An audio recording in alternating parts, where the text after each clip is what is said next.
Então, para quem não sabe, é natural sentir medo, é uma emoção, é algo automático. E ansiedade também. O problema é que nós estamos vivendo uma geração que já se denomina ansiosa. Então, eu sou E muito... muita gente tem até alegria de falar, eu sou ansioso. Eu vou mais fundo, Wellington. Eita, gente, desculpa. Muitas vezes a dificuldade em tirar a carteira de motorista tem a ver com a baixa autonomia emocional.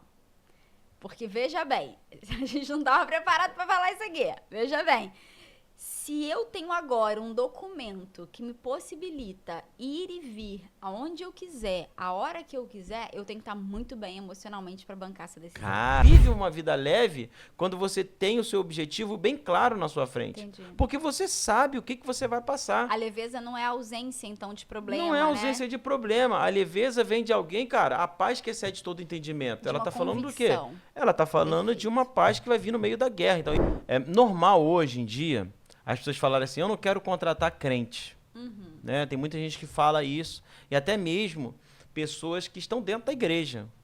Empresários que falam assim, cara, eu não quero contratar crente porque já tive muito problema e dor de cabeça com isso. Até os dias de hoje. Mas nós chegamos num ponto que foi, tá frio? Olá, meus amigos, tudo bem com vocês? Meus amigos, minhas amigas, amigos, meus amigos da Odete, todos vocês que estão aí participando desse nosso podcast, né? Eu sei que tem sido uma ferramenta de ajuda para muitas pessoas. E Odete, eles estão falando que sim, tem gente que me ligou falando que tem ajudado muito. O primeiro podcast que a gente fez, no segundo falando sobre igreja, sobre relacionamento, sobre um monte de coisa que a gente falou, que eu falei, caramba, aí a gente teve que rever isso. Na verdade, a gente já viu esse podcast algumas vezes, né? A gente não cansa de ver esses episódios que foram muito bacanas. Foram sensacionais, assim, ajudou muito a gente nessa nossa caminhada. Fala um pouquinho aí. Decidimos começar e ir melhorando à medida que vamos fazendo, por isso não temos nome ainda, né? Mas a nossa resenha, aquilo que vem do nosso coração e da nossa mesa, da nossa intimidade, a gente decidiu trazer para vocês, né? Então sejam bem-vindas, bem-vindos. Se você ainda não é inscrito nesse canal, se inscreve, curte esse vídeo e já compartilha, né? Que é muito importante com outras pessoas. Combinado?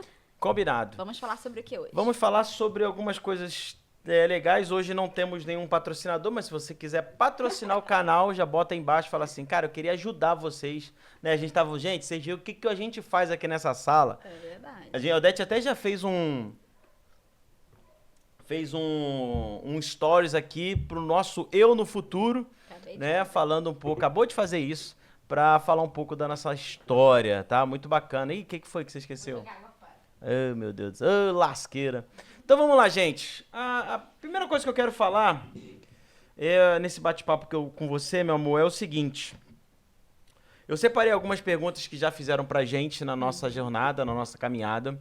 E muitas delas, né, tem a ver com a nossa vida pessoal, nossa vida ministerial, trabalho, enfim, aquilo que move a vida de um casal. Né? E como que nós vencemos a ansiedade e o medo em tempos onde existe a incerteza. Uau. Qual é a solução para a gente poder falar para as pessoas que estão nos ouvindo e ajudá-los nessa tarefa? Certo. Acho que a primeira coisa que a gente precisa falar é que ansiedade e medo são duas faces de uma mesma moeda. Eles estão muito atrelados. A gente está o tempo todo sentindo, né? Tanto o medo quanto a ansiedade. Uma ansiedade que seria normal, a gente chama de circunstancial. Perdão. Que é aquela ansiedade, aquele medo, aquele frio na barriga, aquela insegurança que nós sentimos todas as vezes que estamos nos sentindo desafiados. Estamos diante de uma situação nova. Então, para quem não sabe, é natural sentir medo, é uma emoção, é algo automático. E ansiedade também. O problema é que nós estamos vivendo uma geração que já se denomina ansiosa. Então, eu sou muito... E muita gente tem até alegria de falar, eu sou ansioso. Como se fosse algo normal, natural. Eu vejo muitas vezes um comportamento até infantil nessa fala. Por quê? Porque quando eu falo eu sou ansioso, parece que eu tô gostando de ser imediatista. De querer que as coisas aconteçam no meu tempo. E como adultos, a gente sabe que não é assim, né? A ansiedade tem paralisado muitas pessoas, tem causado muitos prejuízos, não só nos casamentos, mas nas famílias também. E como lidar com ela em tempo de incertezas, né? Principalmente com o nosso medo. a primeira coisa, a gente precisa avaliar que gatilhos são esses que estão nos deixando ansiosos e com medo. Porque as pessoas acham que isso acontece do nada. Ah, eu não sei por que eu tô assim. Gente, não é do nada. Nós estamos interpretando situações e as nossas emoções estão trazendo esse comportamento, né, que está sendo percebido no nosso corpo físico. Então, o que é que está me causando medo? O que é que está me deixando ansioso? Primeiro ponto. Então, eu preciso saber onde eu estou e o que eu vou fazer com isso. Então, uma ideia aqui. Eu estou com muito medo e muito ansioso porque eu vou fazer uma entrevista de emprego. Então, é natural você sentir isso. O que você vai fazer? Você vai se capacitar, você vai se preparar, você vai se vestir bem, né? Você vai ter uma boa noite de sono. E aí, com segurança, você vai chegar lá e vai dizer sobre o que você é, sobre o que você faz, né? Quais são suas pretensões e tudo mais. Então, não tem como não sentir. Porque você vai ser colocado ali em xeque, né? Vai ser colocado à prova. Outra situação, primeiro encontro, né? Uma palestra, tudo que é novo nos desafia, nos incomoda. Então, nós vamos sentir. E essa seria uma ansiedade circunstancial. Ah, certo. Tá. Então, como que eu Anota aí, hein? Ansiedade circunstancial. Como que eu lido? Com enfrentamento. Se eu fujo, ela aumenta. E aí, muitas vezes, eu fico Isso é o que geralmente acontece com quem vai tirar a carteira de motorista, né? Muito. E ali as pessoas, quando travam, é o que aqui dali? Vou falar. Tem a ver com esse medo, né? Mas eu vou mais fundo, Wellington. Eita, gente, desculpa. Muitas vezes a dificuldade em tirar a carteira de motorista tem a ver com a baixa autonomia emocional. Porque, veja bem, a gente não estava preparado para falar isso aqui. Veja bem, se eu tenho agora um documento que me possibilita ir e vir aonde eu quiser, a hora que eu quiser, eu tenho que estar muito bem emocionalmente para bancar essa decisão. Caraca, maluco.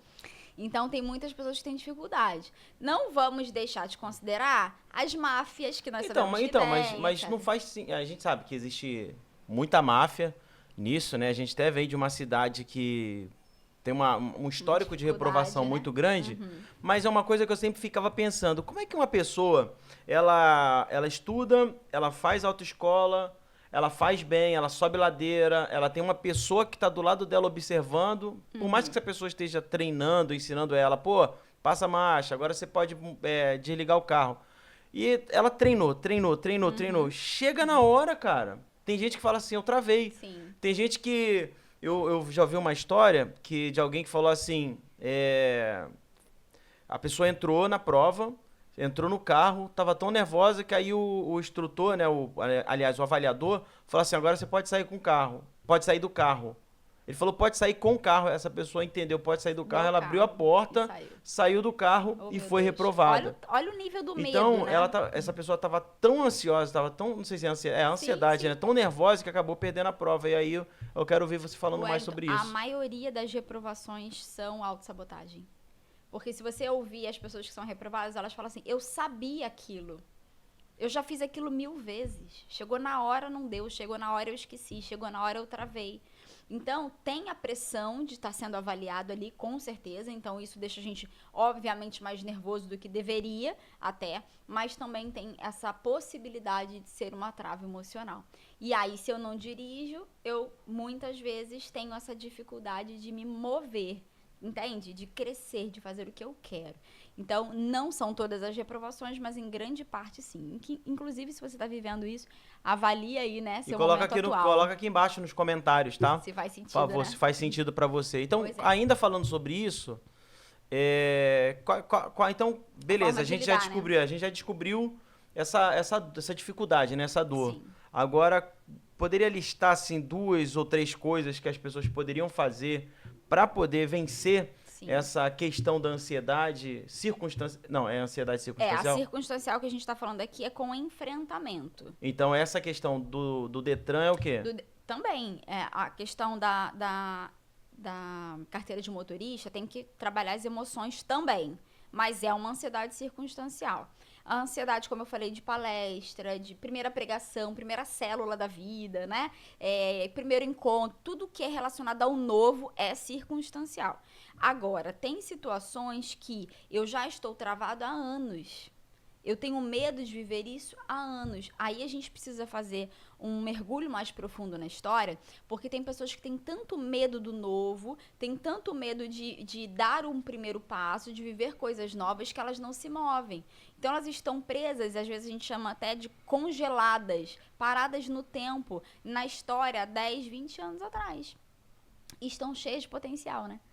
Se a gente parar para pensar, todos nós somos recheados de talentos, habilidades e potenciais para viver muitas coisas, mas somos paralisados pelas emoções. Recentemente nós fizemos um conteúdo, né, para nossa plataforma, e eu falei sobre a importância da gente aprender a governar as nossas emoções. Algumas pessoas falam da inteligência emocional. A verdade é que a nossa emoção não é inteligente. A nossa emoção é automática. Eu preciso aprender a governá-las para eu ter uma boa resposta no meu comportamento. Isso muda tudo. Então, mas aí, beleza, a gente tá... Eu não vou entrar diretamente num campo religioso, mas talvez tenha muitas pessoas que falam assim, mas Deus controla a minha vida. Uhum. Como é que a gente consegue ver, então, essa diferença de alguém... E a gente até vai voltar nesse ponto, né, de como resolver esse problema que a gente falou no início. Uhum. Mas existe sempre aquelas pessoas que vão dizer, mas Deus governa a minha vida ou que eu deixo ele... Tem aquele ditado, deixa a vida me levar, mas eu deixo Deus resolver para mim.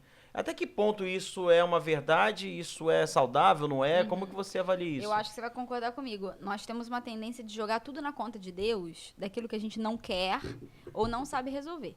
Mas aquilo que a gente tem controle, que muitas vezes a gente quer fazer do nosso jeito, a gente tem que querer sim. É verdade. Então, assim, Deus deveria controlar tudo. Deus deveria nos dar direções. Como que a gente buscaria essas direções, né? Como a gente tem falado. Na oração e na palavra. Agora, nós temos uma tendência de fazer primeiro e ver se está certo depois. Será que isso tem a ver com o que Deus falou com Caim, antes de matar Abel? Do desejo. Que ele falou para ele controlar aquele desejo dele, aquela inveja dele, para ele não cometer tal coisa, porque Deus deu a oportunidade para ele, né? Deus poderia falar para ele, falar assim, não, você não vai fazer porque eu estou mandando. Mas Deus permite com que ele, por meio das emoções que você falou, a emoção não é inteligente, né? A emoção fez com que Caim cometesse Controlou ele. A emoção controlou ele, gerou um sentimento de inveja, de ira, de raiva, e ele acaba tirando a vida do irmão. E, cara, isso é muito forte, né? Muito. Se a gente voltar para a palavra, né? Adão e Eva estavam vivendo um cenário maravilhoso, um cenário perfeito, Deus cuidando de tudo, Deus tinha tudo sob controle. Ele só deu uma direção, só não faz isso aqui. Outras 1000 outras coisas eles poderiam fazer, só aquela ali não. E eles foram tentados e inclinados, né? A comer do fruto, comeram do fruto, e a palavra fala que eles perceberam a nudez e estavam com medo e se esconderam. Olha o que a emoção fez. Fez eles se esconderem. E aí Deus vem passeando ali, ó, né? Vamos ter uma intimidade aqui, ó, nosso relacionamento. Eles estão escondidos de Deus. Deus foi ao encontro deles. Caramba. Então, todas as vezes, Wellington, que o medo nos controla, ele faz a gente esconder alguma coisa. Ou a nós mesmos, ou a algo bom que nós temos para compartilhar, para viver, desfrutar, né? Até como propósito. Então Deus fala, por que vocês estão escondidos? Aí eles falaram que eles perceberam que estavam nus e tiveram medo. Então eles tiveram medo do próprio Pai, medo do próprio Deus. Mas o que fez eles terem medo? A decisão, a condução, né? Das escolhas deles. Então, por isso que a gente não pode deixar as nossas emoções nos controlar. E, para mim, de verdade, esse é o maior desafio dos nossos dias. Eu acredito, óbvio, que tem todo o investimento espiritual contra nós, o diabo odeia a igreja, o diabo odeia os casamentos, mas nós temos, não me interpretem mal, mas nós temos contribuído muitas vezes com o inferno por fazer as coisas do nosso jeito. Por não buscar sermos controlados pelo Espírito Santo, sabe? Guiados pela palavra e pela vontade de Deus. Eu vejo assim. Então, voltando, né? Uma geração muito ansiosa, uma geração muito medrosa e de poucos resultados. E a gente se admira quando a gente entra no Instagram e vê as pessoas tendo resultados. Por quê? Porque estão tendo ousadia e coragem para fazer aquilo que a gente não está fazendo. Então, nós precisamos ser constantes, nós precisamos fazer o que fomos chamados para fazer com excelência, seja o nosso trabalho, seja o nosso papel de pai, de mãe, né? Amar as pessoas, servir as pessoas e não paralisar nas adversidades, nas circunstâncias. Porque as circunstâncias, elas surgem para nos paralisar. Mas entra o que a gente falou no podcast anterior. E se aquilo for para nos amadurecer? E se for para, a partir daquele problema que a gente está resolvendo, a gente avançar para o próximo nível? Eu tô com tanto medo de resolver que eu não avanço. Eu fico no deserto, né? Eu fico parada no tempo. E aí acaba virando aquela questão dos talentos, né? Um recebe 5, outro recebe 3, é 3, e outro recebe 1. Né? Então, o que tem 5, ele vê a possibilidade, ele multiplica aquilo dali, o outro multiplica as 3 sementes, né? Como é que fala? O talento, e o outro esconde, né?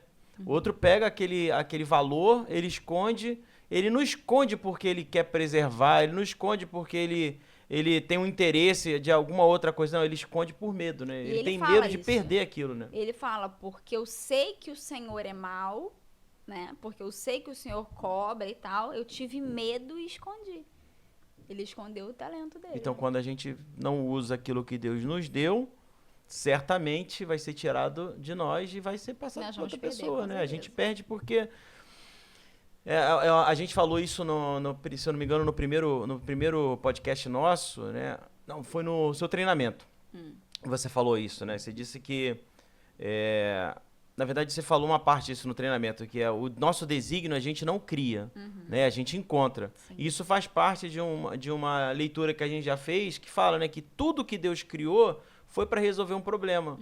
Então, se todas as coisas que Deus faz é um problema a ser resolvido, quem é que vai se levantar para resolver esse problema, né? Então, hoje a gente está aqui usando essa câmera, usando esse microfone, a gente está aqui para ajudar a resolver o problema de alguém. E são coisas que nós já passamos, né? Nós já vivemos, nós já tivemos esses momentos de dificuldade, de ansiedade, de medo. E muitas vezes o medo me paralisou, e talvez o medo muitas vezes te paralisou, mas eu lembro que você falava uma coisa que era, se tá com medo, vai com medo mesmo, né? Isso acabou virando um jargão para muita gente. Até hoje, quando a gente vai em Juiz de Fora, teve um tempinho desse aí que alguém falou isso. Que a pastora... Lembra quando a pastora... Eu fui com medo mesmo, porque eu ouvi a pastora um dia falar isso. E, se eu tô com medo, eu vou meter a cara. Isso é muito... Talvez essa seja uma das ferramentas para poder vencer a ansiedade, né? Sim, esse é o enfrentamento. Agora, a gente precisa de prudência. Porque o medo, como eu falei, é uma emoção. Todas as nossas emoções são sinalizadoras. Às vezes, o medo, ele é construído de uma ilusão, de uma ideia louca que a gente tem e nos trava. Mas, às vezes, o medo vem para nos botar freio também. Então, se o medo vem e ali com prudência a gente analisa a situação, o ir com medo mesmo é nesse sentido. Por exemplo, eu quero abrir um negócio, mas eu morro de medo de não dar certo. Se eu morro de medo de não dar certo, eu não me movo. Mas, se eu entendo que o medo pode estar me mostrando que existem riscos, eu troco o medo pela prudência. Aí eu faço o quê? Um plano. O Michele fala sobre isso. Eu faço um plano, então eu vou analisar o mercado, eu vou juntar dinheiro, eu vou ver quem pode me ajudar, eu vou estudar sobre isso. E aí eu dou o primeiro passo, mesmo com frio na barriga. Então, não é sair fazendo qualquer coisa com medo. Porque eu posso pegar um dinheiro, investir numa ideia que eu não estudei, que eu não investi, sem prudência e me dá mal. Então, assim, para tudo, gente, o medo tá sinalizando o quê pra gente? Porque até voltando pro casamento, muitas vezes, o casamento não tá bom, o casal não tá conectado emocionalmente, a família tá sentindo, e o medo de perder o casamento, o medo da família acabar, nos move para uma transformação. Então, olha o que eu tô querendo dizer. O medo tá sinalizando alguma coisa. Então, nem sempre aquilo que eu sinto é para me parar. Às vezes, o que eu sinto está apontando para o que eu tenho que reparar. Reparar, corrigir, curar. Exatamente. Então, fazer o movimento com medo mesmo é nesse sentido. Para, analisa, estuda, se desenvolve e se move. Existe vida no movimento, a saúde está no movimento. Né, nos casamentos, nos relacionamentos, nas finanças. A gente precisa se mover para crescer, né? Com certeza. Então, a gente já sabe então que o enfrentamento da ansiedade, a ansiedade, ela vai gerar medo e eu preciso vencer esse medo, né? Sim. E, cara, que legal. E aí, gente, vocês gostaram disso aqui? Ó, lições valiosíssimas para a vida inteira. Né? Muito legal. Talvez você esteja vivendo exatamente isso, essa questão de não passar nas provas, Detran, e nunca tomou a consciência do porquê que isso tem acontecido, né? E às vezes acha que a autoescola é ruim, ou o colégio que você tá é ruim, mas não, né? A maioria das situações estão dentro da gente. São as autossabotagem, né? Acontecendo dentro da gente. Pô, que legal isso, cara. Deixa eu falar uma coisa. A gente teve em Juiz de Fora, né, esse final de semana, e pra quem não sabe, a gente tá pastoreando, cuidando das pessoas de lá, e o Wellington fez um desafio, né, pra liderança, pra gente estar lendo o livro de Filipenses. A gente pode, inclusive, estender esse desafio. Leiam Filipenses, que é maravilhoso. E é tão interessante porque é uma carta que fala muito sobre alegria num tempo de circunstância. Então, assim, queria te ouvir também. Será que Paulo não sentiu medo, não sentiu ansiedade? Será que a circunstância não tentava detê-lo ali, né? E o que foi esse diferencial para ele se mover? Para a gente aprender com a palavra também. Então, na vida do apóstolo Paulo, ele é um personagem que a gente falou na semana passada, né? Ele tinha uma regência emocional, tinha uma autonomia emocional muito grande, porque o apóstolo Paulo, ele foi um cara designado para isso. Se você pegar assim, o propósito do apóstolo Paulo estava ligado com aquilo que ele já fazia. Então, desde pequeno, ele foi treinado a ser um bom religioso. Tanto é que ele vai falar isso, não lembro qual carta, que ele vai dizer a respeito disso, que ele era um bom religioso. Era um cara que seguia muito bem as regras. Então, só que ele servia a Deus da maneira errada. Ele perseguia os cristãos, ele perseguiu aqueles que seguiam a Cristo. Só que, cara, ele era um cara que tinha boa vontade de fazer a obra de Deus. Então você imagina na cabeça dele, todos os dias, pensando, caramba, eu tenho que fazer a obra de Deus, eu tenho que fazer a obra de Deus, eu tenho que fazer a obra de Deus. E, cara, calhou do momento em dele perseguir a igreja e Jesus aparecer para ele, numa situação, assim, milagrosa. Jesus aparece, ele entra num período ali que ele fica alguns dias, né, com uma venda nos seus olhos, isso, com uma venda nos seus olhos, e sabe Deus o que ele viu diante disso tudo, o que Deus proporcionou para ele. Eu sei que quando o apóstolo Paulo ele sai daquela condição, não é que ele se transformou agora no cara, ele sempre foi disposto a isso, ele sempre esteve de olho no seu propósito, sempre esteve de olho na sua missão. E Deus só inverteu, Deus só tirou a religiosidade do coração dele, né? Aquela vontade até mesmo de tirar a vida de alguém para poder manter a fé dele viva, né? A religião dele viva, e colocou ele no outro cenário. Antes ele perseguia e agora ele é o perseguido. Então ele achou graça em Deus, aliás, Deus derrama graça sobre ele porque ele entende que o propósito da vida dele precisa terminar. E agora, antes perseguidor, ele vai dizer lá em Atos capítulo 20, que agora ele vai ser perseguido. E o Espírito Santo diz a ele, cara, você vai ser perseguido por causa do Evangelho. E ele você se vai alegra ser com isso, né? E sabendo disso, é o que você falou, a gente vai fazendo a rota. Onde eu quero chegar? Eu preciso definir muito bem o caminho que eu quero trilhar para chegar nesse objetivo. E eu sei que eu vou encontrar desafios, né? Problemas, conflitos, porque isso vai envolver pessoas. E o apóstolo Paulo, ele sabia disso, porque Deus já tinha alertado ao seu coração que ele iria sofrer por causa do Evangelho. Então não é que tudo ficou fácil para ele, né? Até a gente falou sobre viver uma vida leve, que a gente falou isso na semana passada, e talvez alguém tenha entendido. Não, mas, pô, se Jesus foi perseguido, como é que Jesus viveu uma vida leve? Se o apóstolo Paulo foi perseguido, como é que ele viveu uma vida leve? Vive uma vida leve quando você tem o seu objetivo bem claro na sua frente. Entendi. Porque você sabe o que você vai passar. A leveza não é a ausência, então, de problema, não é ausência de problema. A leveza vem de alguém, cara, a paz que excede todo entendimento. Ela tá falando do quê? Ela tá falando de uma paz que vai vir no meio da guerra. Então, eu sei que eu vou viver uma guerra. Eu sei que se eu entrar naquela empresa, eu vou ter desafios. Vai ter alguém que vai me perseguir, né? Eu sei que se eu entrar, se eu me casar, eu vou passar por dificuldade. Eu não vou entrar no casamento sabendo que eu vou viver mil maravilhas. Eu vou encontrar uma outra pessoa totalmente diferente. Que veio de uma família com um histórico familiar, que veio com um irmão, que vem com um cunhado, que vem com um sobrinho, periquito, papagaio. Então, também, se eu não se eu não souber lidar com isso, então eu estou no caminho errado. Então, a mesma coisa, eu trago essa pergunta que você me fez. Então, assim, o apóstolo Paulo, ele estava bem, ele se sentia bem, Porque ele tinha muito bem definido. Ele falava, cara, eu vi coisas indizíveis, nem olhos ouviram, nem jamais penetrou o coração humano. Nem Aquilo olhos que Deus... ouviram, nem olhos ouviram. Muito bom. Nem olhos viram, nem ouvidos ouviram, nem jamais penetrou o coração do homem aquilo que Deus tem preparado. Então, cara, se ele estava olhando para a eternidade, ele sabia que o que ele vivia aqui era passageiro. Então, talvez esse seja o conceito que eu tenho que escolher viver, que você tem que escolher viver, quem está nos assistindo aqui precisa escolher viver. Tudo é passageiro, né? Tudo vai passar, o teu dinheiro, a tua roupa, os teus bens, a tua família, tudo isso passa. Mas o que a gente está construindo lá na frente? Porque ele mesmo vai dizer isso, né? Que se a gente está olhando só para as coisas aqui da Terra, a gente é limitado demais. Eu sou limitado demais, então eu preciso olhar para o que é eterno. Óbvio, eu quero ter uma boa roupa, eu quero ter uma boa casa, eu quero ter um bom carro. Eclesiastes fala sobre isso. A gente tem que desfrutar.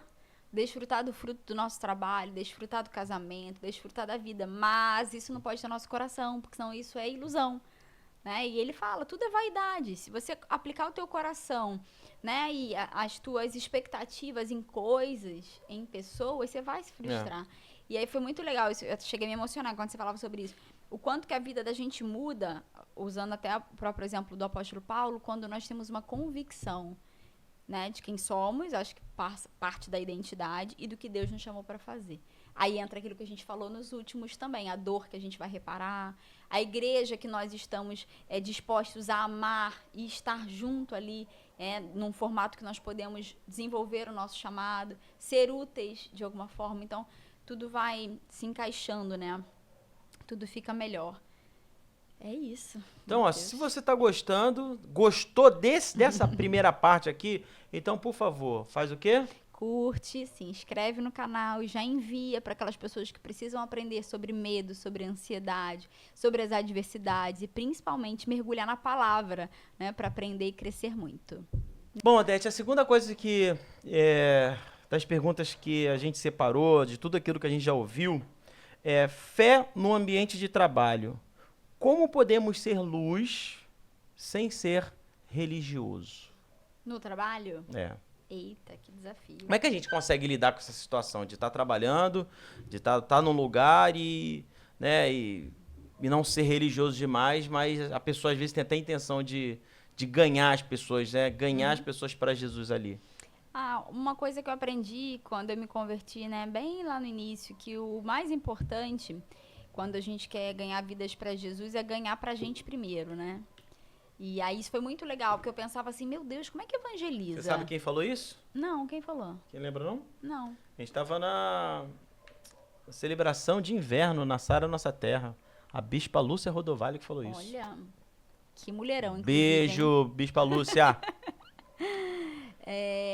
E aí, o que acontece? Eu pensava assim, gente, eu nem conheço a palavra direito, eu tô caminhando com Jesus ainda, como é que eu vou fazer, né, assim, uma abordagem, como é que eu vou evangelizar, falar de Jesus, de salvação e tal. Então, quando eu ouvi sobre isso, foi muito legal. Aprendi e aplico até hoje. O que seria ganhar pra gente primeiro?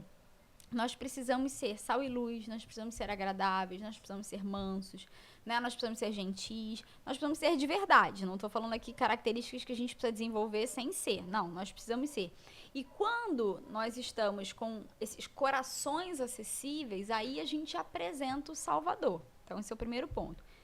Mas, trazendo para o ambiente de trabalho, é nosso dever, é nossa obrigação fazer o que fomos contratados para fazer. Independente do ambiente, independente das nossas expectativas ou até das expectativas das pessoas. Eu acho que as pessoas embolam muito no ambiente de trabalho os relacionamentos. Quantas pessoas saem do trabalho porque não se dá bem, porque está sendo cobrado demais, e às vezes a própria dificuldade na comunicação. Nós precisamos ser adultos e maduros para lidar com esses problemas, né? Mas nem tudo é espiritual.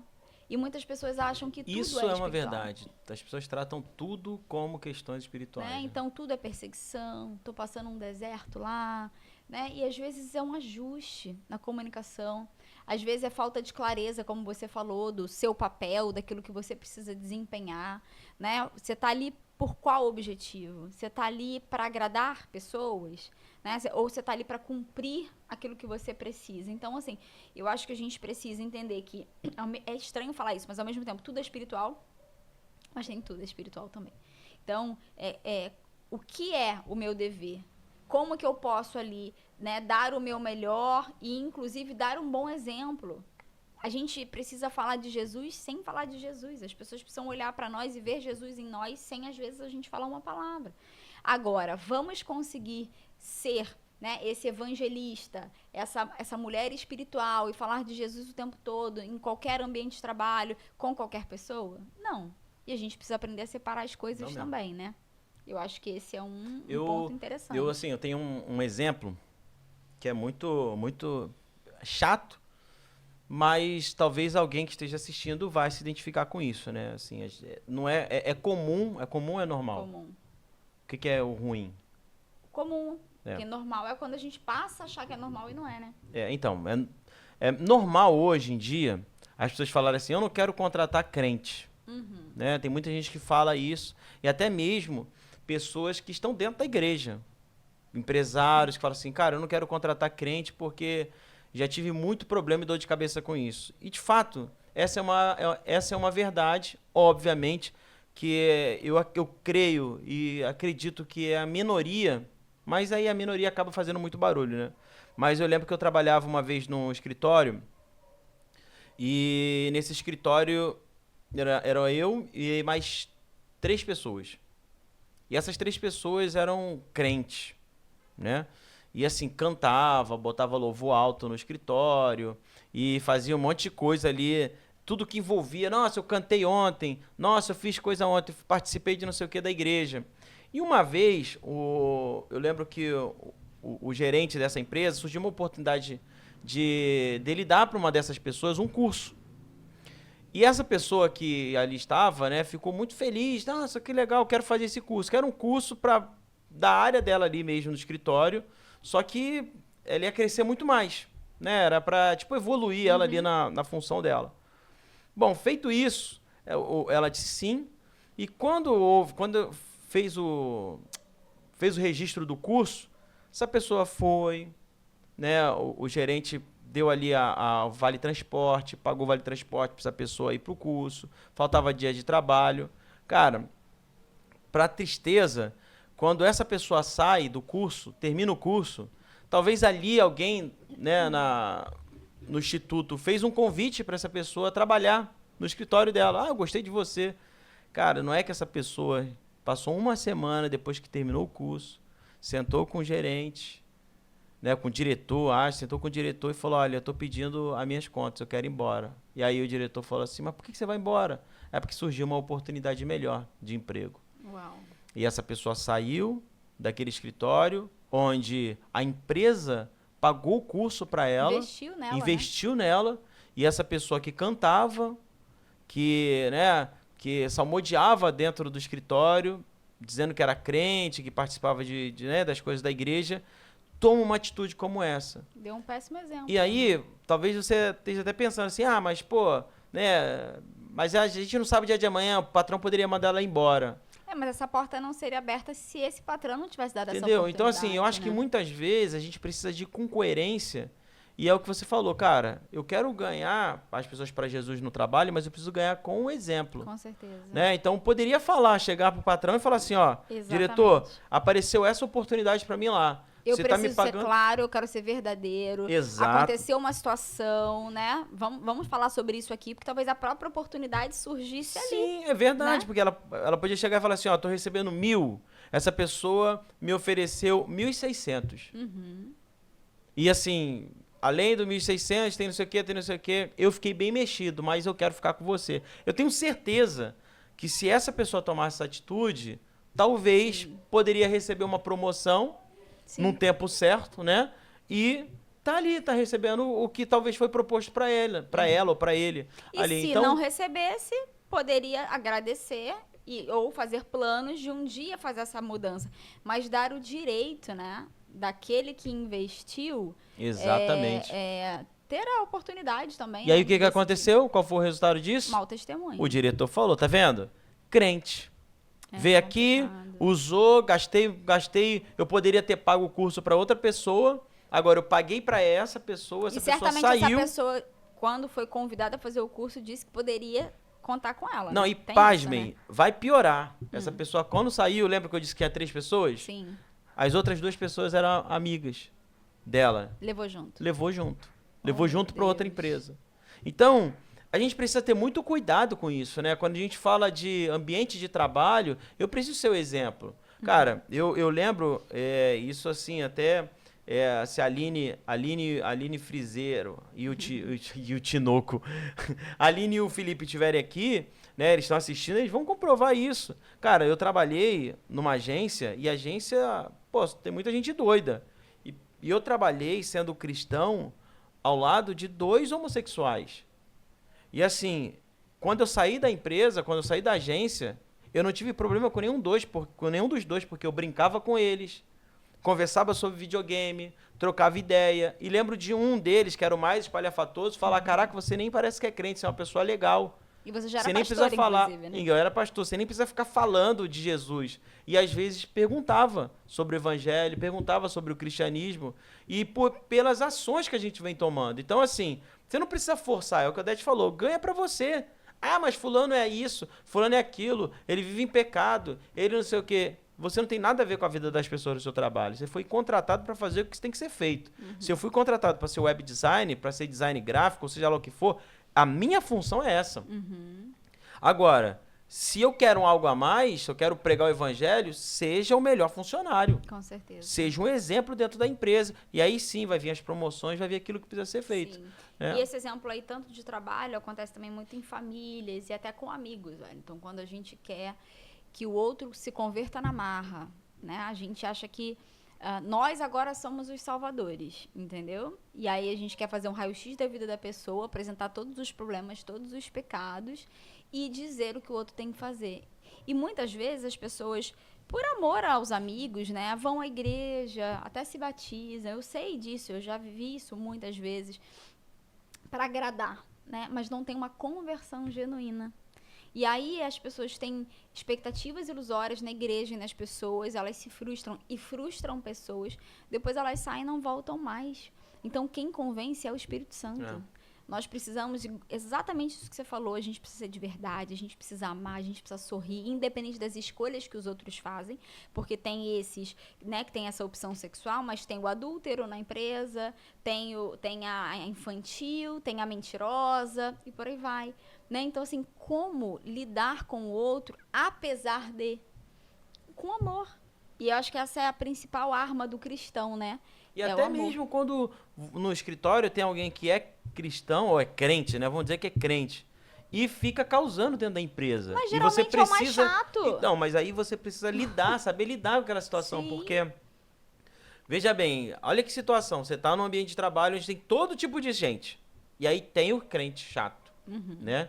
Que fica falando, que fica, né, buzinando na cabeça de todo mundo. Eu tô falando isso porque eu já vivi isso em outros lugares. E aí as pessoas ficam comparando.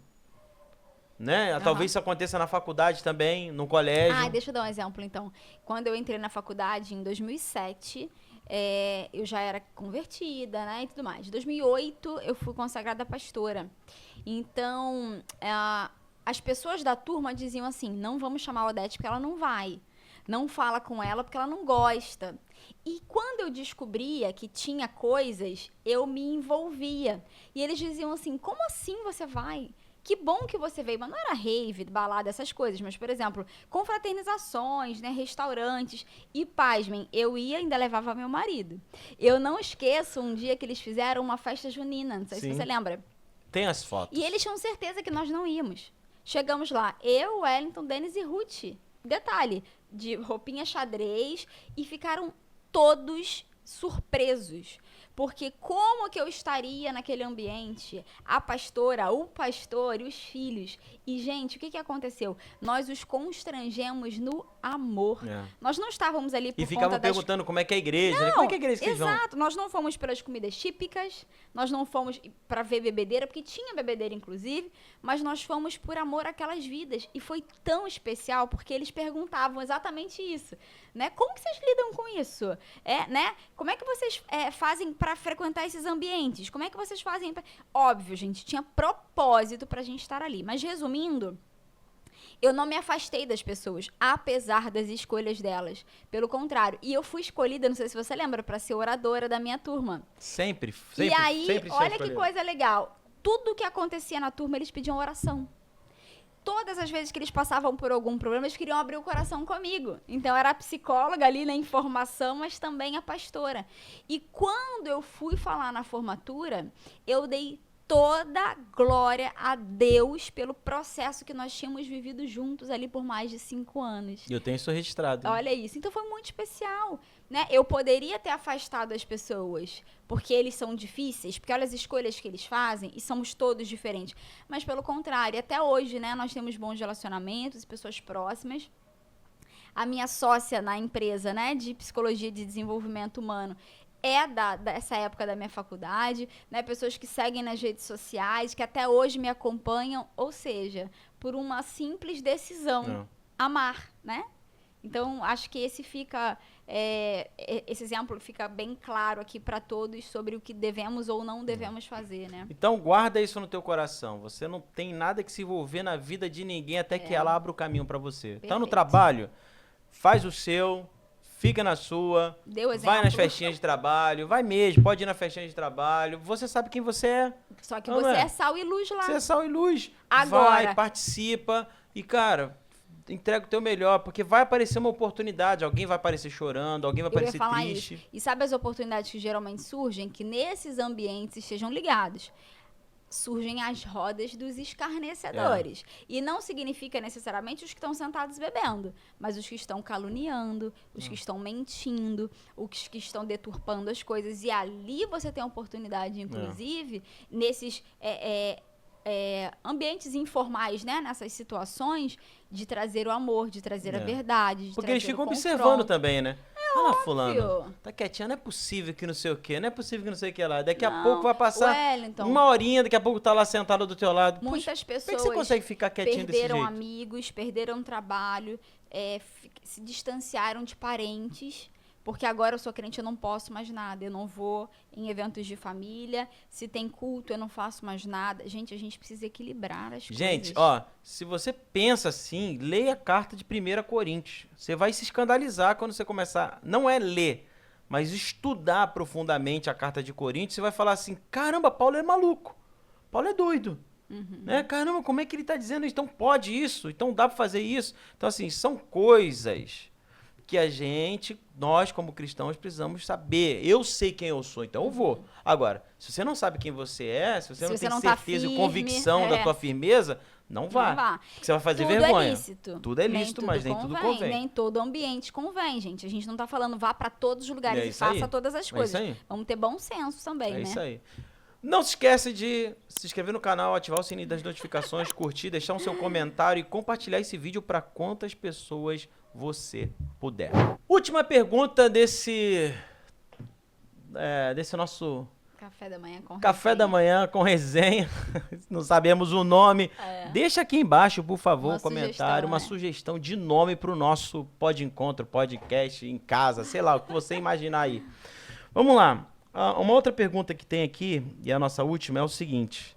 Amizades saudáveis em tempos de relacionamentos líquidos. Uau. Como é que a gente tem amigos? Nossa, a gente já teve uma crise por isso, né? Ai, meu Deus, ninguém chama a gente pra nada. Ai, estamos tão sozinhos. Meu Jesus, isso é verdade. Nós vivemos isso muito em Juiz de Fora, né? Período que nós pastoreamos lá. Sempre rodeados de pessoas, sempre. Nossa casa sempre cheia, desde sempre até os dias de hoje. Mas nós chegamos num ponto... que foi? Tá frio? Joga fora, joga o meu também. Vamos botar um quentinho. E aí, eu lembro da gente falar, caramba, a gente tá rodeado de pessoas, mas tá faltando os relacionamentos profundos, né? Os relacionamentos íntimos. Aqueles com quem nós podemos abrir o coração. Não que a gente não possa abrir o coração, ser de verdade com a igreja, com as ovelhas, né? Com pessoas que caminham conosco. Mas, de verdade, Wellington, eu acho que são poucos os amigos íntimos. São poucos aqueles que estão conosco por amor, sem julgamento, né? São poucos aqueles que desejam nos amar independente de qualquer coisa. Então, sim, nós estamos numa fase, né, numa geração de relacionamentos líquidos, não apenas nas amizades, porque a gente sabe que muitos casamentos estão fracassando, muitos casamentos só tem uma aliança no dedo, o casal só tem uma aliança no dedo, não tem diálogo, não tem parceria, não tem nada. Vou até anotar, porque tem uma coisa que a Odete fala, que é muito legal, de pessoas que são casadas... Ai, não são emocionalmente casadas. Mas não são... Guarda isso. São casadas... Pode fazer um, né? Pode fazer um sobre isso. Uhum. Casadas no papel, mas não são emocionalmente casadas. Eu vou anotar aqui porque vai ser uma das próximas perguntas nossas. No outro podcast, não esse. E esse vai dar o que falar, né? Vai ser longo. Fala, perdão, desculpa. Não, então é isso, assim, os relacionamentos estão muito líquidos, as pessoas estão muito vazias. As pessoas estão fechando a porta das suas casas, elas têm medo de intimidade, elas têm medo de relacionamento. Só que, o que eu vejo? O afeto é a moeda mais valiosa que nós temos. O ser humano, ele precisa de afeto, Wellington. O ser humano precisa amar e ser amado. O ser humano precisa demonstrar o que ele sente. Como é gostoso sentar numa mesa, conversar com quem a gente ama. Como é gostoso se envolver, se importar com a vida do outro, ter o outro por perto. Obrigada. Agora, qualquer outro? Não. Todas as pessoas que estão ao nosso redor são os nossos amigos? Não. Mas é possível em dias tão difíceis de relacionamentos líquidos? Sim. Mas...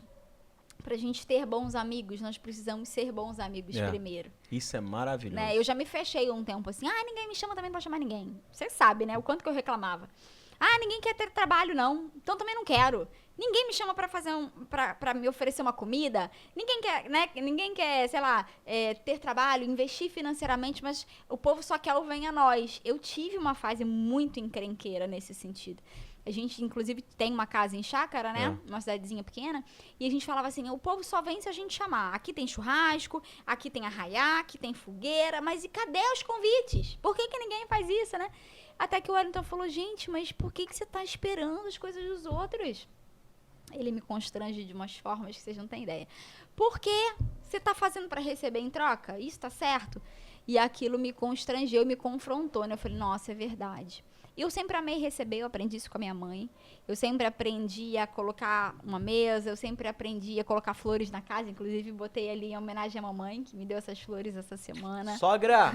Minha mãe, desde que eu era pequena, minha mãe beijo no coração da minha sogra e um beijo ao meu sogro. Vamos sair, tá? Vamos sair dessa. Vamos sair dessa em nome de Jesus e vamos passear. Orem pelo meu pai, viu, gente? Vamos passear. passear. Tá com uma situação de saúde aí, estamos precisando das orações, mas... Alivadico! Contaremos os testemunhos. E aí minha mãe ia numa feira toda sexta-feira. E ela voltava, né, com a feira da semana e sempre trazia flores. Então é muito especial pra mim ter flores em casa. Fecha parênteses aqui. Então ele falou, você vai fazer isso pelos outros? Eu falei, é verdade. Eu aprendi com a minha mãe a cuidar.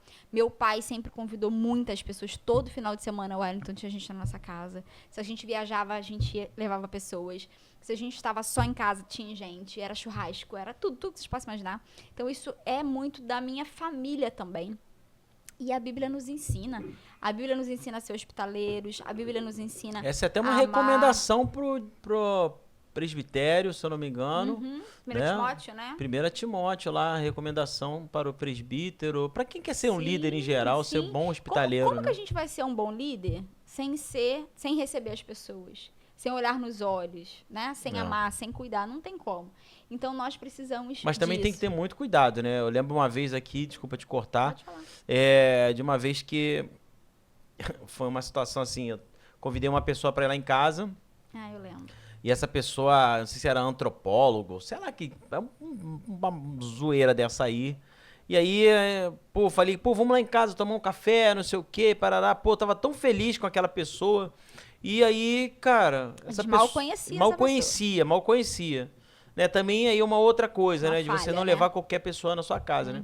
E aí ele ficava olhando assim, eu lembro que eu tinha um home da Sony, Mutec, que era, meu irmão, bizarro, o negócio é gigantesco, vocês vão ver aí na foto aí. E aí tinha lá em casa, tinha uma televisão, aí beleza, aí eu só tô vendo ele reparando as coisas, conversando, reparando. Cara, vocês acreditam que quando deu uma semana, as pessoas começou a surgir um burburinho de que ele tava falando, como é que pode? Tem gente passando fome e o pastor com uma televisão de 42 polegadas em casa, com uma caixa de som, homes, tudo é caro na casa do pastor. E, cara, não é possível, tem gente passando fome, necessidade.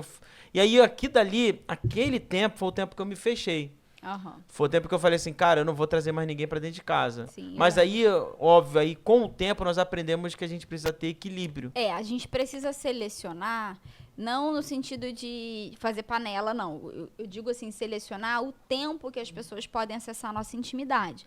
Né? Acho que a falha foi essa, porque era uma pessoa que estava passando pela igreja, era uma pessoa que tinha acabado de chegar, não tinha maturidade e fez o que fez.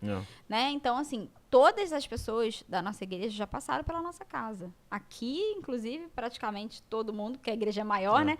E Juiz de Fora também. Mas a gente já tinha um tempo de caminhada, a gente aprendeu com isso, né? E a segunda coisa que eu sempre falo isso, e eu acho que um dia eu vou fazer um vídeo só sobre isso. Não ache nada. Se você acha, não fala. Porque a gente acha tudo, né? E aí, o que aconteceu? Qual foi o problema? Ele achou que a nossa casa estava mobiliada com dinheiro da igreja, que nós tínhamos tecnologia por conta do salário pastoral, e ele falou um monte de bobagem. Então, se ele tivesse, inclusive, perguntado, talvez com muito amor e cuidado, a gente até explicaria. Porque nada daquilo era com dinheiro da igreja. Inclusive, nós pastoreamos mais de uma década sem salário, por amor. É isso aí. Por muito amor. E tudo que tinha dentro da nossa casa era fruto do nosso trabalho. Né? Mas e ele presente não deu conta. também, né? Ah, com certeza. Presente dos nossos então, assim, pais. nem todos têm que acessar a nossa intimidade inicialmente. Mas e ninguém tem nada a ver também com... vai se lascar com a tua também. Vida, com as tuas conquistas, né? E quem chegar e ficar falando... Hoje eu sou bem desapegado dessas coisas. Então, cara... Pô, assim... A gente tá falando sobre amizade e nessa nossa decisão, escolha de ser pastor, é uma coisa muito difícil, né? Uma coisa muito complicada, porque eu lembro de muitas pessoas que passaram pela minha vida, pessoas que eu não amei, eu continuo amando essas pessoas, muito, você sabe disso, mas são pessoas que andavam comigo e, de repente, parou de andar, fala mal, e, assim, é uma coisa que dói muito, machuca muito, machucava mais. O fato de eu gostar tanto dessas pessoas continuarem, sumirem da sua vida. Eu falava assim, cara, como é que pode? Você é um pastor, você abre o teu coração para novas amizades, né? Para amizade mesmo, de sair para fazer um treino de jiu-jitsu, para andar de mountain bike. Houve uma situação na minha vida, e assim eu vou abrir o meu coração um pouquinho, mas houve uma situação que eu falei, realmente, parece que a gente nasceu para ficar sozinho, né? Eu andava de mountain bike, e apareceu uma pessoa na igreja, né? E a gente começou assim, sabe quando você olha para aquela pessoa e fala assim, caraca, esse cara vai ser meu amigo para sempre. Vai ser o meu best friend, sei lá como é que é o nome desse. Brother. É o meu brother para sempre. E aí, eu emprestei minha bicicleta para ele, a gente começou a andar de mountain bike, a gente andava, era 28, 32 quilômetros, aí parava na montanha, parava, orava. Meu irmão, profetizava. Era aquela coisa assim, meu, que maneiro. Tem um brother agora que tá andando comigo de mountain bike e tal. E aí, ele comprou minha bicicleta, aí a gente começou a andar. E aí, do nada, assim, do nada. A gente deu um rolê de bicicleta, nós oramos, saímos rindo. No outro final de semana, ele já não estava mais indo na igreja. Ele, de repente, foi para uma outra igreja e não falou nada. Nada, nem tchau, nem nada. E eu fiquei assim, pô, o que aconteceu? A gente andou de bicicleta, meses andando de bicicleta. Tenho imagens, eu tinha um canal na época de mountain bike, só que tomou strike, tiraram. Mas, cara, a gente andava e de repente essa pessoa sumiu da minha vida. Abriu um buraco no meu coração, que, pô, tantas coisas que a gente já conversou. E assim, essa pessoa foi para uma outra congregação e ficou lá por um bom tempo. Passado 2, 3 anos, né, eu vim como um candidato, né, e fui nessa igreja que me convidaram para poder, né, para poder conversar, uma roda de conversa a respeito sobre política e tal. E aí essa pessoa, olha só, 3 anos depois, 3 ou 4 anos, acho que é mais, veio até mim me pedindo perdão, dizendo que sabe que errou, que saiu da minha vida de uma forma muito brusca, mas que estava acontecendo algumas coisas na vida pessoal dele. E assim, aí me pediu perdão, aí eu falei, pô, tá perdoado, cara, você sempre teve perdoado. Fazer o quê? Faz parte da vida, né? E eu lembro que o nosso presbítero na época, o Felipe, ele falou assim pra mim, pastor, como é que você aguenta tanta facada pelas costas, tanta gente que você ajudou, que você trouxe pra dentro de casa e de repente essas pessoas sumiram da sua vida? Eu falei, cara, Felipe, eu só sei de uma coisa, isso vai falar mais das pessoas do que de mim. Aí entra o que a gente falou no primeiro episódio, Sim. no segundo episódio e nesse. No início. A missão. Fala mais das pessoas do que de mim, porque, cara, eu amo fazer amigos. É isso que eu ia falar. Eu amo ter pessoas por perto. Agora, se a pessoa toma uma decisão de sumir da minha vida, não foi eu que sumi da vida dela. Assim como tantos outros, pessoas que, cara, poderia falar aqui. Pessoas que falaram mal de mim, de me detonaram, mas me detonaram. E eu continuo sendo o mesmo. E se tiver uma oportunidade pra gente estar juntos de novo, Sim. eu sei que vai ser muito bom. Né? Mas, infelizmente, voltando aqui para essa pergunta, amizades saudáveis em tempos de relacionamentos líquidos, se a pessoa quer ter um relacionamento líquido comigo, ela vai ter. Agora, de mim, ela vai ter sempre um relacionamento sólido. Sim. Agora, isso não quer dizer que eu também não vá errar, né? Claro. Que eu não vou errar com a pessoa, porque eu sei que eu já errei muito. Falhei muito como amigo, falhei Sim. muito como pastor, falhei muito como discipulador. Cometi muitas falhas, mas eu sei que elas não justificam os fins. Sim. Né? Eu, na medida do possível, pelo que eu lembre, eu sempre corrigi, sempre pedi perdão, sempre busquei a reconciliação. A reconciliação, obrigado, amor. Eu sempre busquei a reconciliação. E isso foi a minha escola. Mas a gente tem a oportunidade de reconciliar e consertar com quem quer. Tem pessoas, igual você falou, que viram as costas não só na igreja, mas não querem ajustar, não querem conversar. E o triste, e se vocês quiserem até aprender mais sobre isso, aquele livro A Isca de Satanás fala muito sobre isso. Porque as pessoas se ofendem e viram as costas. E viram as costas para amigos, viram as costas para pastores, viram as costas na igreja. Pega e elas somem. Vou botar ele aqui, pra galera já... esse aqui, né? Ó, vou deixar aqui para vocês verem, tá? Esse livro aqui ajudou muito. Muito, muito, muito. Ele fala muito dos desafios, a nossa fé. Né? Na igreja, nos relacionamentos, pessoas que saem da igreja. Então, todo cristão tem que ler esse livro, inclusive. Então, assim, que bom que essa pessoa teve a oportunidade de se corrigir, que bom que você não parou teu ministério por causa dela, mas são feridas. São feridas. São coisas que nos provocam. Um dia desses, a Ruth falou comigo assim, você viu que no WhatsApp, nos stories de algumas mulheres da igreja, elas estão se encontrando, elas estão curtindo, elas estão fazendo várias comunhões? Eu falei, vi, filha. Ela falou, você foi convidada, mãe, para esses eventos, para esses cafés, para essas comunhões? Eu falei, não. Ela, como pode? Como pode? As mulheres da igreja estão fazendo essas coisas e não estão te chamando. Eu vi uma oportunidade de ministrar o coração dela, né? Eu falei, filha, é assim. Se eu tivesse expectativa, como pastora falando agora, né? Que todas as pessoas fizessem por mim o que eu faço por elas, eu não seria pastora. Porque se nós fazemos algo e não chamamos, é um escândalo, né? Se a gente, inclusive, posta com alguns, não posta com outros, é um escândalo. Mas o outro se vê no direito de fazer isso. E eu falei pra ela assim, eu não fui chamada e talvez se eu fosse filha eu nem poderia ir por conta da agenda da mamãe, tá tudo bem. Mas olha, eu vou continuar amando essas pessoas, falei pra ela. Porque a mamãe não está pastoreando por causa delas. Não é o que elas vão trazer pra mim, o que elas vão me dar de benefício. Mas é por conta daquilo que Deus me chamou para fazer. E eu falei isso para ela, eu falei, filha, no dia que você encontrar o que Deus te chamou para fazer, você vai fazer por Ele. Porque as pessoas vão nos decepcionar. Então, os amigos decepcionam, as ovelhas decepcionam, os parentes decepcionam. O próprio apóstolo Paulo, né, com o João Marcos, né, ele entrou numa briga com Barnabé a respeito de João Marcos. Briga com Barnabé, se separam, mas lá na frente...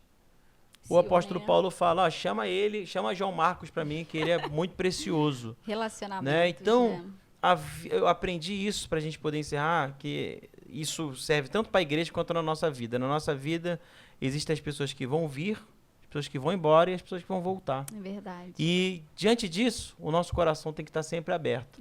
Para continuar amando, para continuar perdoando, porque isso. não é sobre elas, é sobre o que eu tô me tornando. Amém. Sobre aquilo que Deus nos chamou para fazer. Já teve até momentos em que a Odete foi chamada de Jezabel.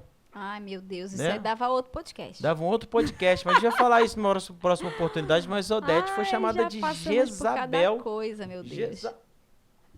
Que foi? Ah, não, tá certo. Jezabel, e foi um dia muito doido. Não foi só chamada, né? A pessoa espalhou isso na igreja. Espalhou isso na igreja ainda. E falava sobre comportamentos que eu tinha. E a pessoa era, né, totalmente envolvida no espiritual. Recou!